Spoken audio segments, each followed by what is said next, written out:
it's good to get a win and be able to kind of enjoy those couple days off with family. And before we get into football, I got to plug Andrew DePaula's Bagels and Brunch in Kent Island, Maryland. They have a soft opening this Friday, and then they open officially next week. So he's been in the works with this for a while, and I'm going to get to D.C. this offseason. I'm going to make the trek out there. So if you guys get out there, I encourage you to visit DePaula's Bagels and Brunch. But with that, talking football, always a challenge going to Lambeau Field.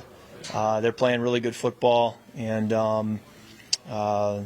know the test we have in front of us. So as every week, it starts with Wednesday with learning the plan and getting on the details and just having a great walkthrough and practice. And so that's really where our focus is. And then from there, we'll keep stacking up the days of preparation and get ready for Sunday. But can take any questions you have. You watched them the other day, and Miami got off to a fast start on them, and then as you watch tape, how do you watch that? Because obviously in the second half they created a lot of turnovers. Yes, they've always been good at creating takeaways, and that's something you're always aware of. And so, it's a good defense. They got good DBs that play with good vision and can quickly make a play. So, you try to play smart and protect the football, and know that when you do that, you give yourself a much better chance. Kirk, you've had a lot of time with Justin Jefferson, but what is it about TJ that's allowed you to kind of trust him so much and throw into those tight spots? Well, I think TJ, showed up to us as a good player. Right away in Washington, his first game, he was making a difference for us and really hasn't looked back. So, I think TJ deserves credit for what he's brought to the table, how quickly he's learned our system.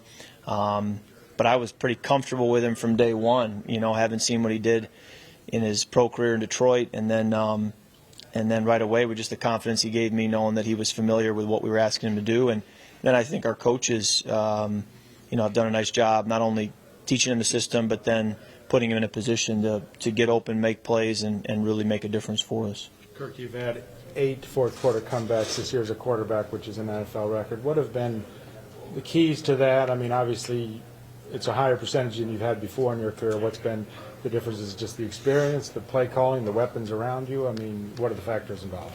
I think, like so many statistics, that one again is just an individual statistic you're talking about, but it's really a team statistic. We don't have a fourth-quarter comeback if Greg Joseph doesn't nail a 61-yard field goal.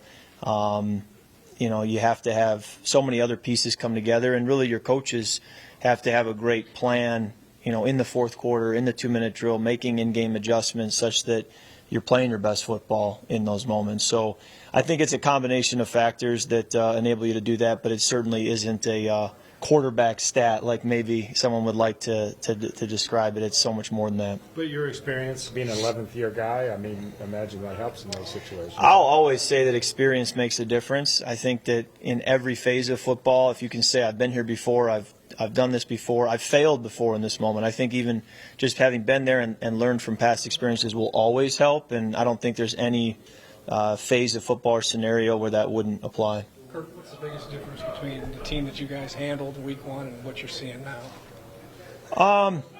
Well, I think even the team we played week one, you view as a very dangerous football team. We were able to get the win that day, but even when we had a 16-point lead, I'm standing there on the sideline feeling like, I'm aware of how easily they can go down, score a 2-point conversion, score a 2-point conversion. I mean, you're just always having respect for their team, their players, and I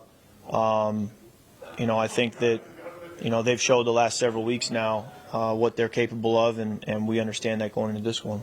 Kirk, I think you're practicing outside today. Just talk about the elements, and it's probably not going to be below zero or anything like epic like that, but it's just chilly and it's on grass. Yeah. You're aware it could be anywhere from negative temperatures to probably around the 30s when you play there in December, January, and like you said, it looks like it'll be closer to the 30s, but regardless, you are playing in the cold, and we'll thankfully be able to practice in it, being that we're a team that can do that. So, you just go through your normal prep, you're ready for that, and you knew it on the schedule when they released it in May that, this and Chicago are going to be outdoor games late, and so you got to be ready for it and know how to handle it. How do you kind of see those two?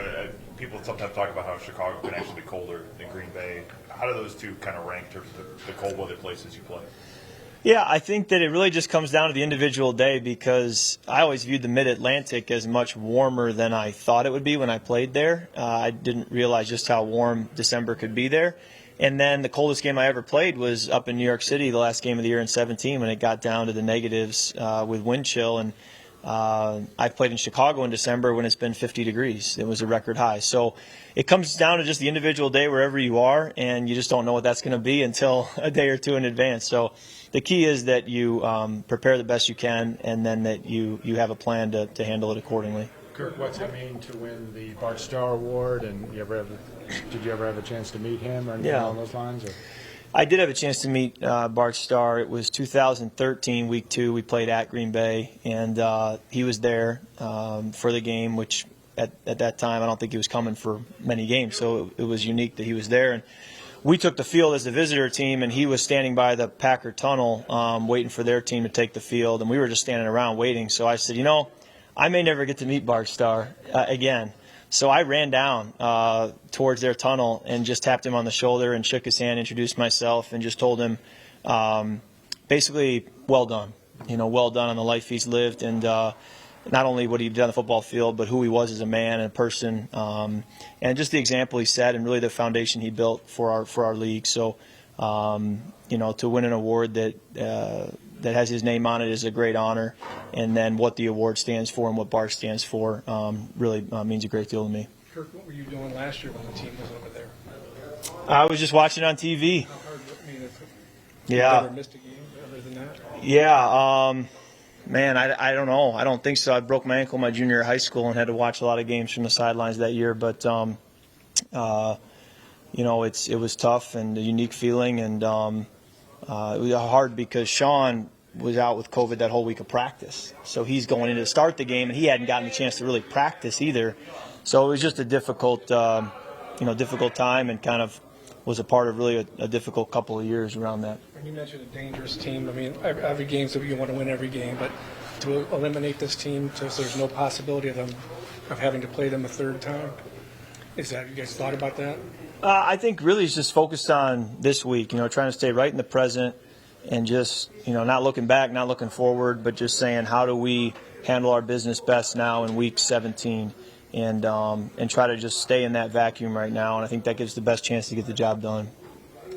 Devondre Campbell, Kirk, we saw him play here for the Gophers. He's kind of a pretty good player. Just as a quarterback, what do you see when you see him on field? Yeah, he's had a great career arc. Played, I believe, in Atlanta and then getting to Green Bay. And he's just really, he's a guy who's on the field every play. He's made a difference for them defensively. He's a versatile player.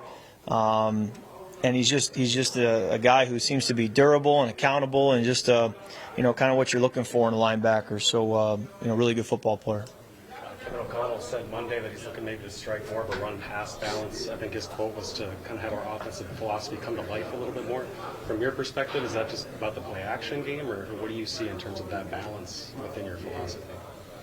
Yeah, I probably have to ask Kevin. I didn't see the quote, but I don't really want to put words in his mouth. I think that Kevin's done a great job for us all year, and I think what's been interesting for me is as the year has gone on, getting a better feel for what he's thinking, where he's coming from, what he wants it to look like. I do feel far more comfortable the last few weeks than I did the first few weeks of the season, and I anticipated that happening, but it's been encouraging to kind of feel it and sense it and have a better idea of what he wants things to look like on a play-in and play-out basis so that we can execute that better. Does that mean understanding the play calls, game in a game out situations? Yeah, situations. You have the call sheet, so the menu in your head. If we're in a 3rd and 1 or we're in a 1st and goal, there's a half dozen plays he could pick here. But having a better idea of, I know where he's leaning, I know what he wants, I know what he's thinking. Why he's thinking is probably even more important than what he's thinking, knowing why. That maybe earlier in the year it just felt like he was calling anything and you didn't really have an understanding of where he was coming from. I think as the year goes on I get a better feel for that. And the more time on task you have together, that naturally happens. And so I'm looking forward, hopefully, to having a long time on task with him to get to a place where you really can, just really be dialed in with the system. Kirk, we've talked about the fourth quarter comebacks, and we've talked during the season about maybe some of the in-game lulls, so you don't have to be in the position to make the comeback. Yes. How do you feel that's coming along? Yes. Maybe potentially avoiding mid-game lulls and that sort of thing, so you're not in that position where you always have to come back. Yes, I think in pro football, naturally, it's going to be imperfect. You're going to have moments that you wish you could have back, and certainly that was the case on last Saturday, as it has been nearly every week. But there's no doubt we're chasing that game where you put it all together and, maybe a fourth quarter comeback isn't required, although in this league it seems like that's a part of playing in this league. But certainly we want to play at a level from the first snap to the last that you can walk off the field and just say, man, that was flawless. And it may be unrealistic to chase that, but we're going to chase it and hold ourselves to a high standard. Thanks, guys. All right, thank you. Thanks a lot.